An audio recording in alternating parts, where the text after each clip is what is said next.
nous ne serons jamais en état de réveil. Hein? Donc, des personnes qui sont toxiques seront là pour garder notre état de mort. Nous devons comprendre, comme en toute chose, dans la vie, il y a des choses qui apportent de la vie, et puis dans la vie, il y a des choses qui apportent de la mort. Un bon hamburger apporte de la vie. Du poison apportera de la mort. Et malheureusement, beaucoup de gens, ils portent un esprit de mort sur eux et leur présence dans notre vie nous crée une sorte de sommeil. Et puis d'autres gens qui ont un esprit de vie, quand on est dans leur présence, même tous nos désespoirs devient de l'espoir.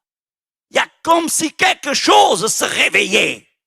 Pendant la semaine, nous pouvons être avec tonton, tata, et vous savez ça, c'est juste un exemple, et toutou, et titi, et je ne sais pas qui, et puis notre foi est morte.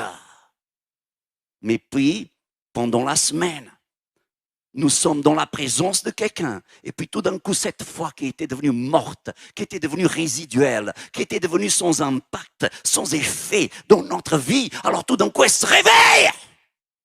Et notre énergie avec.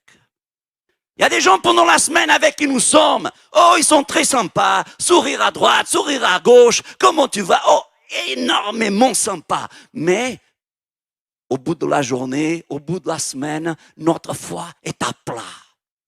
Et puis il y a des gens comme Jésus, que quand ils arrivent, ils changent notre atmosphère personnelle. Ils n'ont pas besoin de me demander comment je vais, ils n'ont pas besoin de me... Parce que leur fonction dans la vie n'est pas ça. Mais tout d'un coup, leur présence, leurs paroles, leur esprit me font passer d'un état de somnolence à un état de réveil. Moi, j'ai appris à valoriser la présence de gens comme ça. Des gens qui me font passer d'un état de somnolence à un état d'éveil. Et ça, c'est ce que Jésus faisait. Tout le monde dormait, tout le monde était mort. Mais partout où Jésus passait, il laissait toujours des traces de vie derrière lui. Et vous et moi, on a besoin de devenir des gens comme ça.